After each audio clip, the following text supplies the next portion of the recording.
हस्तिनापुर उत्तर प्रदेश में मेरठ से लगभग 40 किलोमीटर दूर प्राचीन नदी बूढ़ी गंगा के किनारे पर स्थित है। इस नदी की एक धारा यहाँ के प्राचीन टीलों के पास से आज भी बहती है। इस नगर को महाराज हस्ती के द्वारा बसाया गया था, इसलिए उनके नाम पर ही इस नगर का नाम हस्तिनापुर पड़ा। महाराज हस्ती के बाद आजमीर यहाँ के राजा बने और उनके बाद दक्ष राजा बने। राजा दक्ष के बाद संवरण और फिर कुरु ने हस्तिनापुर पर राज किया। राजा कुरु के वंश में शांतनु और उनके पोते पांडु और धृतराष्ट्र ने भी हस्तिनापुर पर राज किया। राजा धृतराष्ट्र के पुत्रों को पांडव और कौरव कहा गया। महाभारत से जुड़ी अधिकतर घटनाएं हस्तिनापुर में ही घटित हुई थी, जो कौरवों और पांडवों की राजधानी थी। आज भी हस्तिनापुर में महाभारत काल से जुड़े कुछ अवशेष मौजूद हैं। हस्तिनापुर में भूमि में दफन पांडवों के विशाल किले के अवशेष मिले हैं। महाभारत काल के इस किले में 6 तल थे, जिनके अवशेष आज भी हस्तिनापुर में मौजूद हैं।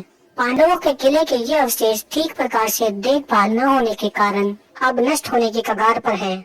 इस विशालकाय किले के अंदर महल, मंदिर और अन्य इमारतें थी, जिनके अवशेषों को आज भी किले के खंडरों में देखा जा सकता है। हस्तिनापुर में पांडव किले के पास में पांडेश्वर महादेव मंदिर आज भी विद्यमान है। पांडेश्वर महादेव मंदिर वही मंदिर है जहाँ पर पांडवों की रानी द्रौपदी पूजा किया करती थी। इस मंदिर में स्थित शिवलिंग और 5 पांडवों की मूर्तियाँ महाभारत कालीन बताई जाती हैं। इसका अंदाजा उनकी आकृति से लगाया जा सकता है। इस मंदिर में स्थित शिवलिंग प्राकृतिक है। यह शिवलिंग जल अभिषेक के कारण अब आधा रह गया है।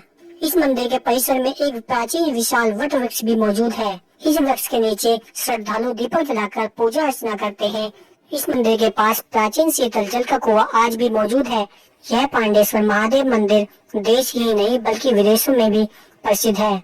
इस मंदिर के दर्शन करने के लिए दूर दूर से श्रद्धालु यहाँ पर आते हैं। इस मंदिर पर शिवरात्रि के दिन एक विशाल मेले का आयोजन किया जाता है। हस्तिनापुर में विदुर का टीला बूढ़ी गंगा के किनारे पर स्थित है।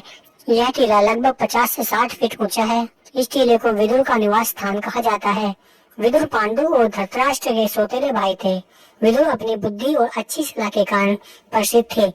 इसके अलावा विदुर कौरवों के बुद्धिमान मंत्री भी थे। अब इस टीले को आनंदगिरी चमत्कारी आश्रम के नाम से जाना जाता है। यहाँ पीपल का एक विशाल वृक्ष है। इस वृक्ष के बारे में ये मान्यता है कि ये कौरवों, पांडवों और विदुर के द्वारा रोपित किया गया था।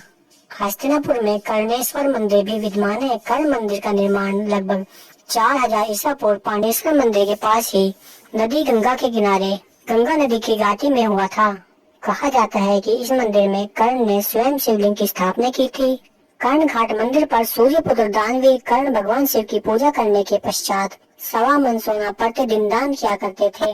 माना जाता है कि महाभारत काल में गंगा जी इसी स्थान से होकर गुजरती थी, लेकिन वर्तमान समय में गंगा जी का प्रवाह इस स्थान से काफी दूर है और अब यहाँ पर गंगा की एक विलुप्त धारा बहती है। इस विलुप्त धारा को बूढ़ी गंगा के नाम से जाना जाता है। कर्ण घाट से थोड़ी ही दूर द्रौपदी घाट को बूढ़ी गंगा पुल के विपरीत दिशा में देखा जा सकता है। द्रौपदी घाट मंदिर को उस स्थान पर बनाया गया है जहाँ रानी द्रौपदी स्नान करने के लिए आती थी और प्रतिदिन पूजा किया करती थी। इस मंदिर के पास भगवान श्री कृष्ण का मंदिर भी विराजमान है।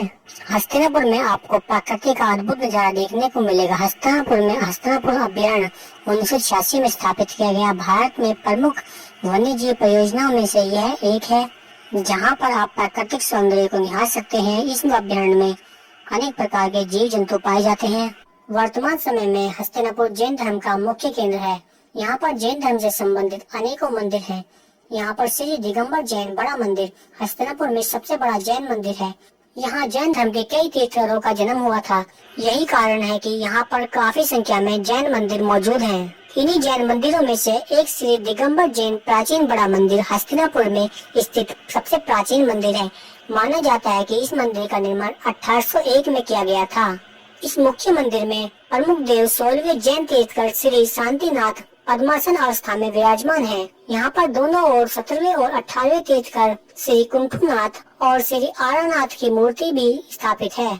यहाँ पर इसी परिसर में दर्जनों की संख्या में अन्य मंदिर और ऐतिहासिक इमारतें स्थापित की गई हैं। इस जैन मंदिर के अलावा हस्तिनापुर में जम्बूद्वीप जैन तीर्थ, कैलाश पर्वत रचना, श्री श्वेतांबर जैन मंदिर, अष्टपाद मंदिर, ध्यान मंदिर, सुमेरु पर्वत, लोटस टेम्पल आदि भी स्थित हैं। जम्बू द्वीप में सुमेरु पर्वत की ऊंचाई 101 फीट है। यहाँ पर चैत्यालिया नदी, पहाड़ियाँ और समुद्र का झावा भी है।